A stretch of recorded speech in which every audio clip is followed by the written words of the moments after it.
르꼬르비지에게 영감을 줬던 그 지중해 유람선은 굉장히 르꼬르비지에가 예찬했던 기계 중 하나였는데요. 얼마나 닮았는지 사진으로 한번 확인해 볼까요? 배 가파를 본땄나? 오! 오, 진짜 닮았어요. 진짜 닮았다. 와. 저거 정박 케이스면 진짜 아파트 같아요, 그냥. 그러네. 네, 똑같아요. 중앙복도도 그렇고 맞네. 그렇죠. 건물 양쪽에 길게 뻗은 수평 창들은 유람선 객실의 창문처럼 보이고 옥상 지붕 위의 환기탑과 조형물들은 크루즈 갑판 위에 있는 연통처럼 솟아있죠. 그러네. 건물 전체가 유람선 그 자체라고 해도 과언은 아닐 겁니다. 유람선처럼 이곳은 단순한 건물이 아니라 도시 속 하나의 마을을 만든 겁니다. 오, 신기해. 그렇다면 상업 공간은 건물 중 어디에 위치해 있는지 사진으로 확인해 볼까요? 1, 2층이 좀 뭐. 아래쪽에 좀 있었지 않았을까? 1층부터 시작해서. 사진 속의 7, 8층을 보면 다른 창과 창문의 모양이 다르죠? 오. 바로 이곳이 상업 공간입니다. 중간에 있네. 아, 위아래 사람들이 딱 모이는 그 지점을 해놓은 거예요? 네, 거의 뭐 멋지다. 이 프랑스 사람들한테 혁신이었겠구나, 이거 진짜. 주상복합이 저때 만들어졌다는 게 신기해요. 그러니까. 이런 모습이 약 100여 년 전에 만들어졌다는 게 대단하지 않습니까? 와, 그러네요. 그리고 나서 주상복합 아파트 하면 생각나는 시설이 뭐가 있죠? 커뮤니티. 네, 맞습니다. 커뮤니티 시설이죠. 헬스장 이런 거요. 르꼬르비지에는 커뮤니티 시설을 매우 중요하게 생각했는데 그 중심 공간이 바로 옥상이었습니다. 와. 공연도 했군요. 네, 맞습니다. 이런 주거 형태는 단순히 아파트를 넘어서 주상복합의 개념을 통해 주거, 상업, 그리고 커뮤니티 공간을 하나로 통합하는 새로운 접근 방식을 보여줬죠. 여기서 안 나갈 수 있게 해놨네요. 근데 저게 다시 그러면 어떻게 보면 유행하는 거잖아요. 저때 트렌드가 다시 돌아오나 봐요. 너무 앞서간 거죠. 제발 돌아와야 나 주상복합이. 그리고 이런 거주민들을 위한 주상복합 아파트를 실현하기 위해 르꼬르비지에는 보편적인 표준 인간의 평균 키를 설정하고 이를 기준으로 건물의 크기와 구조를 설계했어요. 수학적이다. 키 183cm의 남성이 팔을 위로 뻗었을 때의 높이를 2m 26cm로 설정하고 네. 이 값을 기준으로 활용해서 사람이 사용하게 될 각 건축 요소의 모든 치수를 정했다는 겁니다. 인간의 몸에 딱 맞게끔 편리하게 디자인을 한 거네요. 네, 사람 몸에 딱 맞춤 설계라고 생각하면 됩니다. 장훈영은 못 들어가겠는데? 간신히 서겠네요. 간신히. 왜 집을 사람이 사는 기계라고 표현했는지 이제 좀 알 것 같아요. 네, 맞습니다. 르꼬르비지에의 이런 이론에 대해서 높이 평가한 천재 물리학자가 있었는데 사진으로 한번 확인해 볼까요? 아인슈타인. 네, 와. 이것도 신기하다. 나. 이야. 바로 아인슈타인이죠. 1946년 르꼬르비지에는 프린스톤에 방문해서 아인슈타인을 만나 자신의 이론에 대해서 이야기했어요. 그는 이 이론을 건축과 산업에 적용할 수 있도록 아인슈타인의 지지를 받고 싶어 했죠. 이에 아인슈타인은 르꼬르비지에게 편지로 그의 이론을 평가했는데요. 지원 씨가 한번 읽어주시겠어요? 나는 이 이론이 세상을 바꿀 엄청난 연구라고 생각합니다. 당신의 성과는 위대한 과학자들과 견줄만 합니다.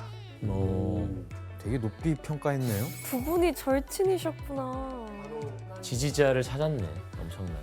근데 저는 이 르꼬르비지에가 되게 수완이 좋다고 생각하는 게 돈이 없을 때는 잡지를 만들었고 이번엔 내 이론이 널리 퍼뜨리고 싶어서 물리학자를 만들었다는 거는 되게 똑똑 영리한 것 같아요. 근데 어쨌든 아인슈타인의 이런 편지만으로도 영향력을 굉장히 가질 수가 있다는 내가 봤을 때 얘기니까. 아인슈타인 집 하나 받았어. 내가 그냥 저렇게 해줄 사람이 아니거든. 이후 아인슈타인의 이런 말은 르꼬르비지에게 큰 힘이 되었고 그의 이론이 건축과 수학의 융합을 상징하는 중요한 업적으로 자리 잡게 됩니다. 와, 이거 얼마나 든든했겠어요. 마치 아인슈타인이 된대라고 하는데 누가 뭐라 하겠어요. 네, 그런데 아인슈타인뿐만 아니라 유니테 다비타시옹이 공사 중일 때부터 관심을 가졌던 사람이 있었죠. 과연 누구일지 사진으로 확인해 볼까요? 누군지 아시겠어요? 미술 하시는 분 아니에요? 피카소! 그러다 피카소다. 맞습니다. 바로 현대 미술의 거장 피카소입니다. 와, 이것도 세계의 만남이다. 1949년 당대 최고의 예술가 피카소가 공사 현장을 찾았다는 것을 알게 된 르꼬르비지에는 신나서 한 걸음에 현장으로 달려갔습니다. 이분 약간 셀럽 좋아하시네. 그렇다니까. 맞아. 약간. 당대의 지식인들과 교류를. 아예 그냥 셀럽 좋아하는 거예요. 피카소는 하루 종일 공사장을 구경했는데 거대한 콘크리트 덩어리로 이루어진 이 낯선 아파트의 모습에 완전히 반했다고 합니다. 황성환 씨, 이 피카소는 유니떼 다비타시옹의 어떤 점에 반한 거예요? 그러니까 앞서 봤던 특별히 디자인된 맞춤형 가구나 수납장도 매력적이었고 그리고 한 개 층에 배치된 쇼핑거리와 아까 옥상에 있었던 학교 이런 것도 다 멋졌는데 이것이야말로 순수한 예술이고 새로운 정신이라고 극찬했다고 합니다. 그러니까 지금 뭐 그걸 아니, 방 하나 달란 얘기예요. 나도 여기서 삽시다. 그럼 집값이 교수님 어마어마할 것 같은 느낌이 드는 서민들이 살 수 있나요? 저 너무 궁금해요, 이거. 서민을 위해 만든 집 아니에요? 네, 그렇죠. 네. 근데 지원 씨의 짐작대로 유니떼 다비타시옹은 서민들의 주택난을 해결하기 위해서 계획되었지만 일반 노동자나 저소득층이 살기에는 가격이 너무 높았던 겁니다. 유니떼 다비타시옹은 중산층 이상이 주로 거주했을 만큼 가격이 꽤 높았다고 합니다. 그럴 것 네, 같아. 아니, 피카소의 말 한마디에 집값이 뛰었었어요. 더 오르고 피카소에다가 지금 아인슈타인에다가 맞아요. 부동산의 천재 아니야. 다 여기 살고 싶겠지. 조만간 트럼프 온다니까 여기 와가지고 아, 이처럼 건축 철학과 실제 거주 경험 사이의 간극에서 비판이 나오면서 유니떼 다비타시옹은 비난을 받게 됐겠죠. 네. 1954년 9월 18일 호주의 한 신문에서는 유니떼 다비타시옹에 대한 기사가 있었는데 읽어줄래요? 또 비판했나? 사람들은 이 건물을 무시무시하다고 보고 사회적으로 비인간적이며 공격적인 건축물이라고 말한다. 마르세유에서조차 일부 나이든 이들은 적극적으로 이 건물을 싫어하며 미래의 슬럼이라고 생각한다. 심지어 당시 프랑스 의학협회 회장은 빈민굴이자 정신병을 일으키게 하는 돼지우리로 비난하기까지 했습니다. 혁신적이고 이상적인 시도에도 불구하고 모두에게 긍정적으로 받아들여지지는 않았던 거죠. 하여튼 뭐 새로운 거 하나 할 때마다 자꾸 비판하는 건 여전했네요, 예전부터. 뭐 에펠탑도 싫어했던 그렇지, 분들이니까. 그렇죠. 하지만 이런 수많은 비난에도 그 가치를 인정받아 더 많은 곳에 유니떼 다비타시옹들을 짓게 됩니다. 프랑스의 낭뜨, 시르미니, 브리에용은 이후 국제적으로도 확산될 수 있다는 기대를 갖게 되는 계기가 됐죠. 이렇게 유니떼 다비타시옹은 실험적이고 혁신적인 점에서 결국 현대 건축에 깊은 영향을 끼치게 되는 셈입니다. 그 전 세계 최초의 아파트라고도 할 수 있는 거잖아요. 그래, 그렇네. 이렇게 유니떼 다비타시옹을 통해서 현대 아파트의 모델을 제시한 르꼬르비지에는 단순히 건물을 설계하는 데 그치지 않고 더욱더 큰 그림을 그리게 됩니다. 과연 무엇일까요? 공공이 사용하는 무엇인가가 아닐까요? 오래되고 노후화된 도시를 싹 갈아엎고 대단지 아파트 등의 건물들을 짓는 바로 도시 재개발 프로젝트입니다. 도시 재개발. 그러니까 이제 단순히 건축물 하나하나를 짓는 게 아니라 도시 전체를 내가 그려보겠다. 집주인들이 안 빠질 텐데. 그러니까요. 이를 위해서 르꼬르비지에는 이미 1922년부터 산업화 시대에 걸맞는 현대 도시의 모습을 예견하고 설계한 적이 있었죠. 그게 바로 빛나는 도시 프로젝트입니다. 나는 300만 거주자를 위한 현대 도시에 대한 연구를 하고 있다. 연구의 기초는 오늘날까지도 현대 도시 계획과 모든 도시에 적용될 수 있다. 그럼 그가 상상한 도시의 모습이 어땠을지 직접 그린 스케치로 확인해 볼까요? 이것도 세심하게 그렸을 것 같아.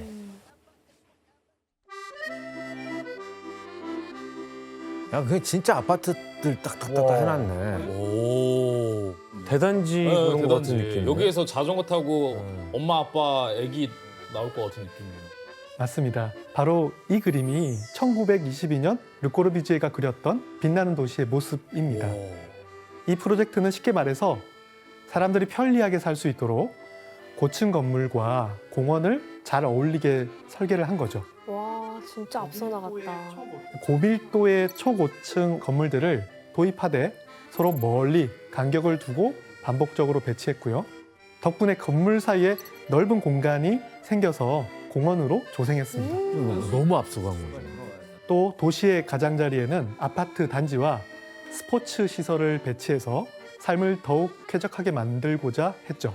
르꼬르비지에 씨가 원하던 모습이 지금 우리나라에 갖춰져 있습니다. 그럼요. 그러네요. 지금 다 100년이 네. 지나서 차가 지하로 들어가고 1층은 다 가장 공원처럼 원하는 돼 있으니까. 모습이네요. 그러니까요. 네, 맞습니다. 야, 이 사람 대단한데? 그런데 그가 이런 설계를 하게 된 이유는 오래된 유럽 도시들이 산업혁명 이후에 기계화된 현대사회의 요구를 전혀 충족하지 못한다고 판단했기 때문입니다. 그는 이제 곧 자동차가 폭증할 텐데 여전히 좁은 골목길과 비효율적인 건물들이 사람들에게 불편함만 준다고 느낀 거죠. 그래서 교수님 그럼 자기 계획대로 이걸 시연하게 됩니까? 프랑스에서가 중요한 거 아니에요? 맞아요. 그게 바로 1925년에 발표한 부화장 계획이라고 하는 파리 재개발 계획입니다. 야. 고층 건물이 진짜 많네요. 저기 뚝섬 어디에 있는 아파트 조감도 같은데요? 저기 자이 아니에요? 맞- 밤섬? 밤섬자리. 밤섬 아니에요, 저기? 감성 같아. 이곳은 바로 그 시대 서부에 있는 레알 지역인데요. 르꼬르비지에는 파리 이런 게 있나? 없지. 과연 이 계획은 성공했을까요? 아예 당연히 실패했어요. 실패했겠죠. 파리에 저렇게 고층 건물 많지 않잖아요. 왜냐면 파리에 그 고지식한 분들이 많습니다. 예. 맞아. 그 옛날 건물을 보존하고 싶어하는 분들이 그럼. 반대했겠죠. 네, 맞습니다. 이 계획은 결국 실패로 끝날 수밖에 없었던 거죠. 당시 유럽 사람들은 중세부터 이어져 온 건축물들을 보수하고 리모델링해서 쓰는 데 익숙했거든요. 그러니까. 굳이 도시 전체를 뒤집어 엎을 필요를 전혀 못 느낀 겁니다.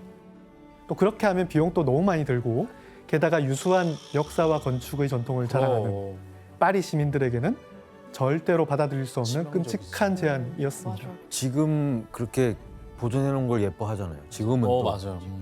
저거 그것들 다 부셨으면 저거밖에 없을 텐데 이제. 그치. 맞아. 맞아. 그건 진짜 맞는 말이다.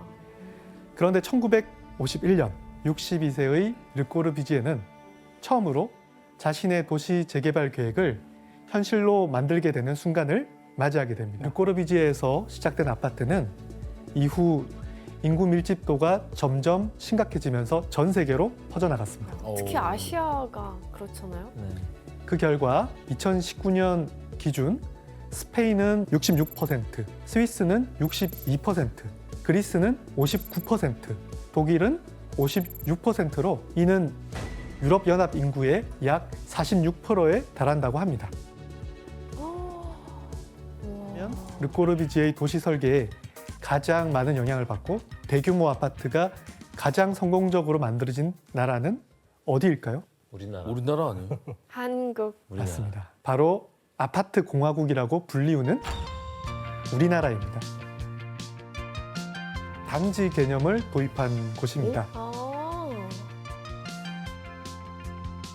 어머. 너무 이쁜데? 리조트 같은데. 그러니까 리조트 같아. 6개 동에 상가, 놀이터, 유치원, 공원이 다 모여 있었고 이게 바로 르꼬르비지의 빛나는 도시 프로젝트와 매우 닮았다고 할 수 있겠죠. 방송환 씨, 저 마포 아파트를 극찬한 유명한 건축가가 있다고요? 네, 바로 김중업이라는 건축가인데요. 김중업은 한국을 대표하는 근대 건축가 중 한 명입니다. 청계천 옆에 있는 3.1 빌딩과 주한 프랑스 대사관을 설계했고 올림픽 공원 안에 있는 세계 평화의 문도 설계를 했습니다. 아. 그런데 사실 김중업이 르꼬르비지의 제자입니다. 아 직접 정말요? 제자예요? 우와. 언제 유학을 우와, 가셨대? 정말? 와. 1952년부터 55년까지 약 3년 동안 르꼬르비제 사무실에 있었고요. 이야. 12개의 프로젝트에 참여하면서 320여 장의 도면을 그렸다고 합니다. 야. 약간 우리나라 피카소 제자 있는 그런 느낌 아니에요? 약간 그쵸. 대박이다. 대단하시다. 그 교수님, 우리나라가 특별히 그 르꼬르비지에 영향을 받은 이유가 딱히 있나요? 네, 사실 우리나라는 한국 전쟁으로 인해서 다 국토 전체가 폐허되었고 7, 80년대에 급격한 경제 성장과 도시화가 진행되었습니다. 그러면서 사람들이 서울 같은 대도시로 몰려들게 되었죠. 그 많은 사람을 수용하려면 일시에 대규모 주거단지가 필요했죠. 그래서 정부가 계획적으로 대단지 아파트를 짓기 시작한 겁니다. 야. 이후 아파트는 한국인들의 열렬한 사랑을 받게 됩니다. 의도치 않게 르꼬르비지의 이론이 성공한 건축의 대표 사례가 되고 있죠. 왜 이런 상황에서 아파트란 히트곡이 우리나라에서 나온 게 놀랄 일이 아니네요. 맞습니다. 그러네. 대표곡이죠. 우리나라 대표곡. 그렇다면 이렇게 점점 대단지가 많아지는 추세 속에서 세계 최대 규모의 아파트 단지는 어디일까요? 세계 최대요? 바로 무려 43만 명이 살고 있는 43만 명이요? 중국 구이양의 아, 중국이야. 화가원입니다. 와, 43만 명. 잘했다. 제이슨 씨, 이 중국에 엄청 특이한 아파트가 있어요? 네, 그렇습니다. 중국 산둥성 칭다오시의 한 아파트가 있는데 뭐가 특이한지는 사진으로 한번 보실까요? 네. 뭐가 이상한지 한번 찾아봐 주실 수 있을까요?